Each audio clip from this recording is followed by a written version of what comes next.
नमस्कार, आप देख रहे हैं बोले भारत। मैं मनीष कुमार इस स्पेशल एपिसोड में आपका बहुत स्वागत करता हूं। अयोध्या के राम मंदिर के चढ़ावा चोरी के मामले में आज का दिन बहुत इम्पोर्टेंट है। वो इसलिए क्योंकि इस घटनाक्रम के सामने आने के बाद पहली बार श्री राम जन्मभूमि तीर्थ क्षेत्र ट्रस्ट की बैठक अयोध्या में होने वाली है। दोपहर 3 बजे अयोध्या के प्रसिद्ध मंदिर मणिराम दास छावनी में इस बैठक का आयोजन होगा, क्योंकि महंत नृत्य गोपाल दास उस मंदिर के यानी मणिराम दास छावनी के महंत हैं और वही श्री राम जन्मभूमि तीर्थ क्षेत्र ट्रस्ट के अध्यक्ष भी हैं। इसलिए उनकी अध्यक्षता में इस ट्रस्ट की बैठक होगी। सभी सदस्यों को मौजूद रहने को कहा गया है।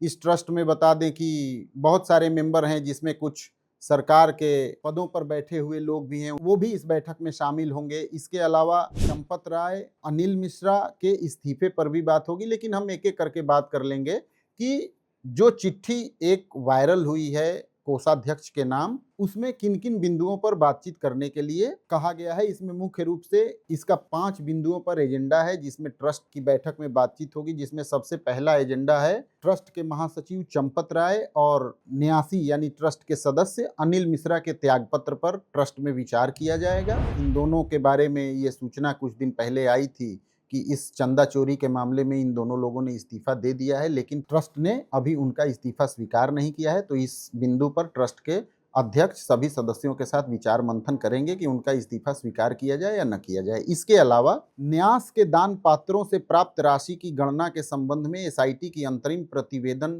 की जानकारी भी दी जाएगी। यानी कि चंदा चोरी के मामले में राज्य सरकार ने जो लखनऊ के कमिश्नर विजय विश्वास पंत के नेतृत्व में 3 सदस्यों की एसआईटी बनाई थी और उसने अपनी जो प्रारंभिक रिपोर्ट सीएम कार्यालय को सौंपी थी, उसकी भी जानकारी दी जाएगी कि उसकी प्राथमिक रिपोर्ट में क्या कुछ आया है। इसके अलावा आगामी मंदिर प्रबंधन संबंधित व्यवस्थाओं पर विचार। चोरी की घटना के बाद सबसे ज्यादा इसी बात पर बहस चल पड़ी कि आखिर ऐसी कौन सी व्यवस्था बनाई जाए जिससे इस तरीके का शर्मनाक घटनाक्रम आगे कभी न हो। तो व्यवस्थाओं में क्या परिवर्तन करना चाहिए, क्या होना चाहिए, क्या नहीं होना चाहिए, इस पर भी विचार किया जाएगा। लेकिन सबसे बड़ा एजेंडा चौथे नंबर का है। चौथे नंबर के एजेंडे में लिखा है कि वित्त वर्ष 2025-26 के अलेखा परीक्षित आय व्यय पत्रक, तुलन पत्र एवं अन्य वित्तीय विवरण की जानकारी एवं स्वीकृति। यानी कि जो वित्तीय वर्ष 2025-26 बीता है, उसमें कितना आय व्यय हुआ है मंदिर को, शायद इसकी जानकारी भी पहली बार सामने आ सकती है। ये बात राम मंदिर के निर्माण के समय से ही दबी जुबान में कही जा रही थी कि राम मंदिर तीर्थ क्षेत्र ट्रस्ट जो है, श्री राम तीर्थ क्षेत्र ट्रस्ट, राम मंदिर में आने वाले चढ़ावे को लेकर कोई विवरण नहीं जारी करता है या नहीं करता रहा है, जैसा कि देश के अन्य प्रसिद्ध मंदिरों में देखने को मिला है। जो सालाना आय व्यय का लेखा जोखा जनता के सामने वहाँ की प्रबंध समिति रखती है।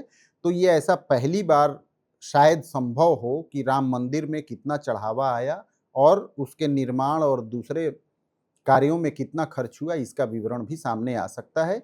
इसके अलावा और भी कोई जरूरी विषय होगा तो अध्यक्ष की अनुमति से इस मामले पर जानकारी ली जाएगी और ट्रस्ट में इस मामले पर विचार किया जाएगा। अब आपको बताते हैं कि ट्रस्ट में कितने मेंबर हैं और कौन कौन से लोग मेंबर हैं। ये बहुत इंपॉर्टेंट है जानना। देखिए, श्री राम तीर्थ क्षेत्र ट्रस्ट जो बना राम मंदिर के संचालन के लिए, इसमें अध्यक्ष को जोड़ लिया जाए तो कुल 14 सदस्य हैं। इसमें बड़े नाम आपको गिना दें। महंत नृत्य गोपाल दास इसके अध्यक्ष हैं, जो कि मणिराम दास छावनी मंदिर के महंत भी हैं। उनकी पिछले दिनों बहुत तबीयत खराब थी, वो लखनऊ के एक प्राइवेट हॉस्पिटल में भर्ती थे, लेकिन अब वो स्वस्थ होकर अयोध्या लौट गए हैं।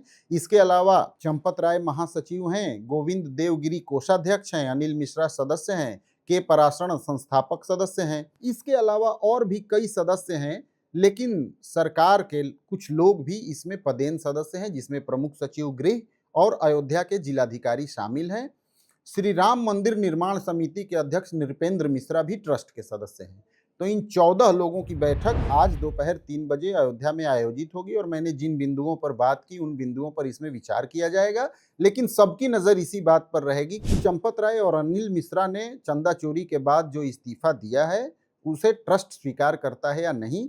इसके अलावा एक और दिलचस्प बात होगी ये जानना कि यदि इन दोनों का इस्तीफा स्वीकार कर लिया जाता है तो इनकी जगह किनको महासचिव और किनको एक सदस्य के रूप में ट्रस्ट में रखा जाता है। विश्व हिंदू परिषद की तरफ से एक आध दो नाम सरफेस पर आए हैं, सूत्रों के हवाले से उनके नाम की चर्चा करना अभी ठीक नहीं है, लेकिन ऐसा आया है देखने में कि 2-3 नाम ऐसे हैं जिनके बारे में चर्चा चल रही है कि उन्हें महासचिव के पद पर नियुक्त किया जा सकता है। अब आइए इसके कुछ कानूनी पहलुओं पर भी बात कर लें। राम मंदिर के चढ़ावे में चोरी के बाद एक तथ्य बहुत तेजी से उभर कर सामने आया था कि क्यों न ट्रस्ट में एक चीफ एग्जीक्यूटिव ऑफिसर यानी मुख्य कार्यपालक अधिकारी सीईओ की नियुक्ति कर दी जाए। इसके लिए 2-3 नामों पर चर्चा भी चल रही थी, जिसमें नृपेंद्र मिश्रा जो कि निर्माण समिति के अध्यक्ष हैं, अवनीश अवस्थी जो मुख्यमंत्री योगी आदित्यनाथ के सलाहकार हैं, रिटायर्ड आईएएस हैं दोनों लोग, योगेश्वर राम मिश्रा वो भी रिटायर्ड आईएएस हैं और इस समय UP public service commission tribunal में मेंबर एडमिनिस्ट्रेटिव हैं। ये तीनों रिटायर्ड आईएएस हैं और इन तीनों लोगों का नाम सीईओ के लिए बहुत तेजी से चल रहा है। तो इस पर भी देखना होगा कि क्या सीईओ के पद पर किसी की तैनाती का फैसला ट्रस्ट की बैठक में लिया जाता है। यदि ऐसा लिया जाएगा तो ट्रस्ट के बाईलॉज में संशोधन करना पड़ेगा और उसके बाद सीईओ की नियुक्ति हो पाएगी। अब पुलिस क्या कर रही है और एसआईटी क्या कर रही है। एसआईटी ने जैसा कि 15 दिन जांच का और समय मांगा था, 15 जुलाई तक उसकी समय सीमा जांच की बढ़ा दी गई है। इस बीच में अयोध्या पुलिस ने एक आरोपी को रिमांड पर लिया था, उसे प्रतापगढ़ लेकर गई थी, वहाँ से क्या बरामदगी हुई, उससे पूछताछ में क्या बातें सामने आई, ये पुलिस ने रिमांड पर लेने के बाद पता करने की कोशिश की और रविवार को जेल पहुंचकर 5 अन्य आरोपियों से भी पुलिस ने जेल में पूछताछ की। शाम 4 बजे तक ये अयोध्या की जेल में पूछताछ चली। तो अब आगे इस मामले में देखना होगा कि पुलिस ने जो एफआईआर दर्ज किया है इस मामले में, उसमें इस पूछताछ के बाद क्या कुछ और लोगों की गिरफ्तारी होती है या कुछ धाराएं और बढ़ाई जाती हैं, ये देखना बहुत अहम होगा। दूसरी बात, चंपत राय और अनिल मिश्रा को लेकर भी अयोध्या में बहुत पिछले दिनों गहमा गहमी देखने को मिली। खासकर जो अयोध्या बार एसोसिएशन है उसके पदाधिकारियों ने बहुत गुस्से का इजहार किया, तहरीर भी दी थाने में इन दोनों लोगों के खिलाफ और ये भी कहा कि 3 दिनों के अंदर ये दोनों लोग अयोध्या छोड़ दें।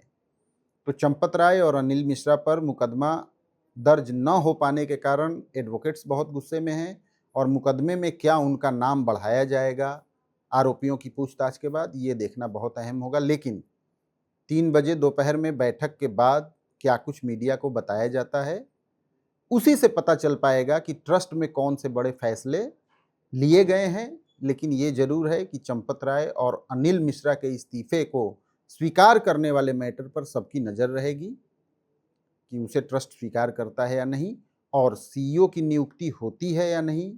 इसके अलावा चंपत राय जो कि महासचिव के पद पर हैं, उनकी जगह किसको पदस्थापित किया जाता है और अनिल मिश्रा जो कि ट्रस्ट के सदस्य हैं, उनकी जगह किसको पदस्थापित किया जाता है। ये सारे बिंदु देखने वाली बातों में शामिल हैं। ट्रस्ट की बैठक के बाद जो कुछ भी आगे की जानकारी मिलेगी वो हम आप तक पहुंचाएंगे। फिलहाल इस एपिसोड में मुझे दीजिए इजाज़त। ताज़ा जानकारी के साथ हम फिर होंगे उपस्थित। तब तक के लिए धन्यवाद, नमस्कार।